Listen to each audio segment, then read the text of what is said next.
Bismillahirrahmanirrahim. Assalamualaikum warahmatullahi wabarakatuh. Nama saya Aliyah Maisarah binti Muhammad Kahal, pemegang kad metrik 1200255 daripada pelajar semester 1. InsyaAllah hari ini saya dan ahli kumpulan yang lain akan membentangkan tajuk assignment yang telah kami sempurnakan di bawah tajuk penghayatan etika dan peradaban. Tajuk assignment kami adalah nilai etika pelbagai peradaban Islam, Melayu, Cina dan India sebagai elemen penyatuan kesepaduan nasional.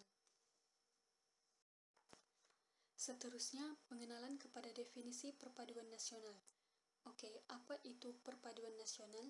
Menurut Kamus Dewan edisi keempat, perkataan perpaduan berasal dari kata akar padu, yaitu yang berarti bergantung, bersatu, bercampur untuk menjadi satu, kukuh dan utuh, bermuafakat, dan berunding dengan bersungguh-sungguh. Manakala definisi nasional menurut Kamus Bahasa pula bermaksud bersifat kebangsaan, berkenaan atau berasal dari bangsa sendiri ataupun meliputi suatu bangsa.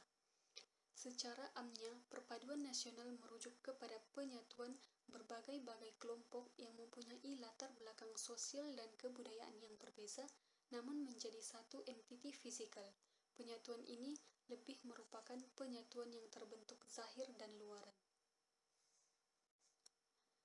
Oke, perpaduan nasional adalah aspek dasar dan teras kepada kekuatan dan ketahanan negara. Sebut sahaja perpaduan sebagai aspek dasar, ia membawa makna perpaduan menjadi salah satu dasar yang tidak boleh dipisahkan daripada kerangka besar negara. Sepanjang Malaysia mencapai kemerdekaan, hanya masalah konflik perkauman yang ditonjolkan dalam hubungan etnik di negara ini. Oleh itu, konsep kesepaduan nasional ini perlu diterapkan agar fenomena seperti rusuhan kaum yang berlaku 13 Mei 1969 tidak berulang lagi. Assalamualaikum warahmatullahi wabarakatuh. Nama saya Nur Syafiqah binti Kamaluddin, nombor metrik 1200249. Nilai-nilai etika pelbagai peradaban. Nilai dan etika bagi masyarakat Cina. Bahasa merupakan faktor utama dalam usaha untuk mengekalkan warisan Cina sejak dahulu. Selain daripada itu, pengekalian adat seperti pemberian ampau ketika perayaan Tahun Baru Cina diberi kepada anak selepas pengucapan kongsi fancai atau kata hormat. Pelibatan wanita dalam pelajaran di sekolah telah meningkatkan pengetahuan mereka dan status kedudukan wanita. Kebebasan dan hak wanita yang sama dengan lelaki dalam pelbagai aktiviti seperti politik, sukan, pekerjaan dan sebagainya telah mengubah kedudukan status seorang wanita. Sekian, terima kasih.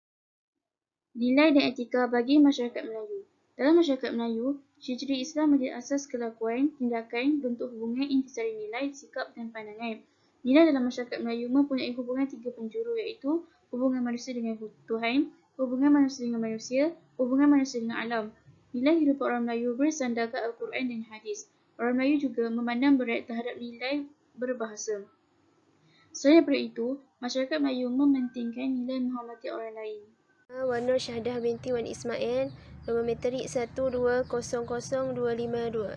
Nilai etika peradaban Islam. Islam ialah agama yang berpegang kepada kepercayaan kepada Tuhan yang satu sahaja, iaitu Allah. Islam menuntut umatnya menuruti perintah Allah dan menjauhi larangannya. Tiga komponen penting ajaran Islam ialah akidah, syariah dan akhlak.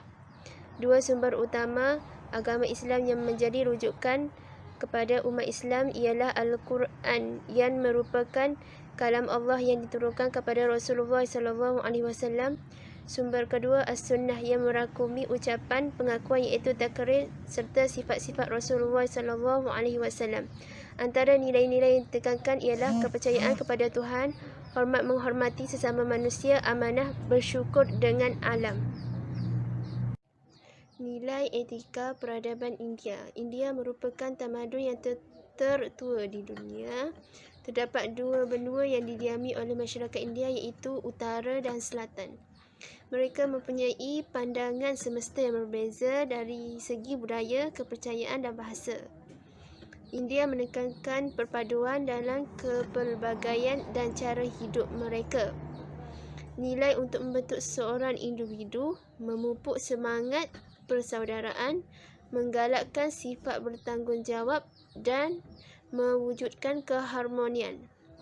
Nilai dan kepercayaan yang menyumbang kepada unsur-unsur tersebut ialah Dharma, Ahimsa dan Satya.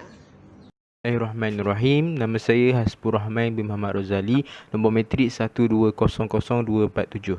Seterusnya saya akan menerangkan tentang cabaran kesepaduan nasional dalam pelbagai perspektif 5.2. Pertama adalah dari segi ekonomi.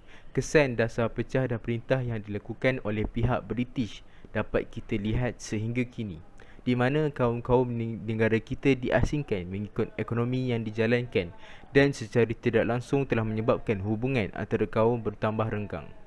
Adalah dari segi politik. Seperti yang sudah kita sedia maklum, politik di negara kita ini adalah bersifat komunal, iaitu berasaskan kaum. Ini secara tidak langsung telah mendorong kepada sifat yang ingin memperjuangkan hak-hak kaum sendiri tanpa menghiraukan etnik atau kaum lain. Contoh parti politik di negara kita, MCA, MIC, UMNO, PAS dan lain-lain.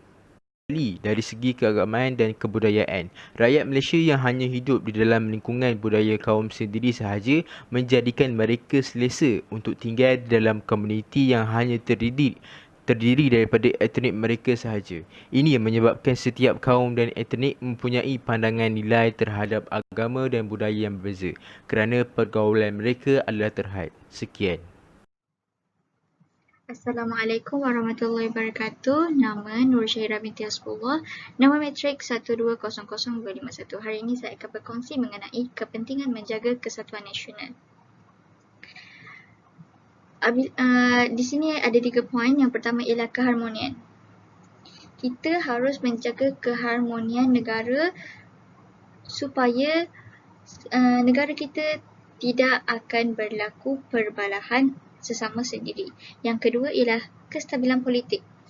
Kita juga harus memastikan politik negara kita stabil supaya negara kita dapat menjalinkan hubungan dengan negara luar dengan baik.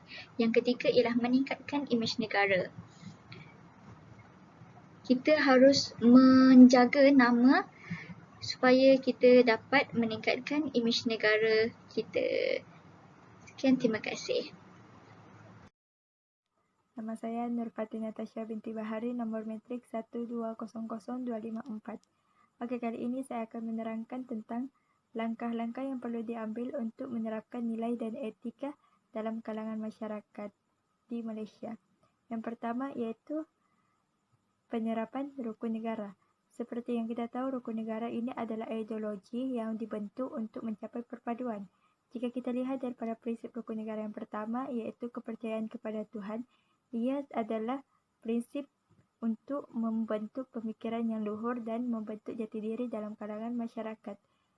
Ini bersesuaian dengan kata-kata Ibn Khaldun yang menyatakan bahawa kesatuan atau solidariti itu terbentuk daripada aswabiyah, dan kesatuan yang mempunyai kebulatan tekad itu hanya dapat dicapai dengan pertolongan ataupun bangunan daripada Allah untuk menegakkan agamanya. Yang kedua pula, prinsip yang kedua adalah kesetiaan kepada raja dan negara. Raja adalah ketua negara yang telah tertakluk di dalam Perlembagaan Persekutuan Malaysia dalam perkara 32. Raja menjadi payung negara untuk mengelakkan berlakunya perpecahan kaum dan mengelakkan pertelingkahan yang terjadi antara kaum di Malaysia. Langkah yang kedua pula adalah pelaksanaan program kemasyarakatan.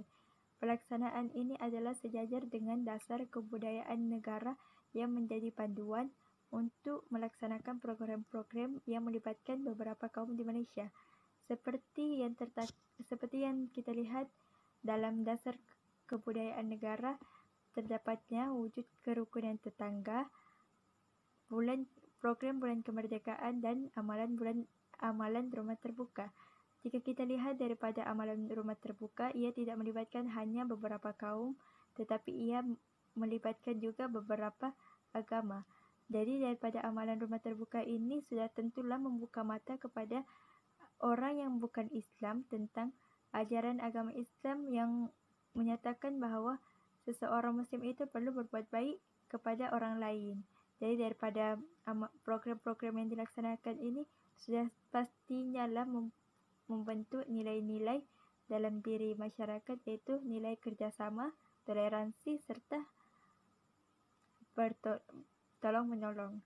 Dalam program ini juga telah wujudnya difusi kebudayaan antara kaum lain kepada kaum yang lain, iaitu penyerapan budaya kepada kaum lain.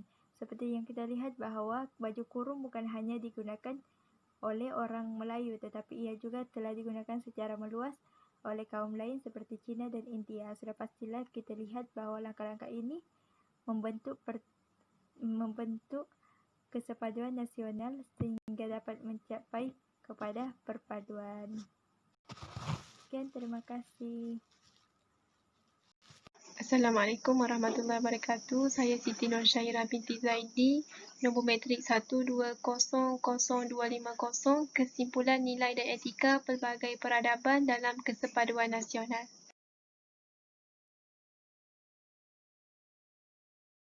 Kesimpulan, pentingnya penerapan nilai-nilai dan etika yang positif agar setiap anggota masyarakat dapat membentuk satu identiti dan nilai bersama serta memiliki perasaan cinta dan bangga kepada tanah air yang membawa kepada kesepaduan nasional.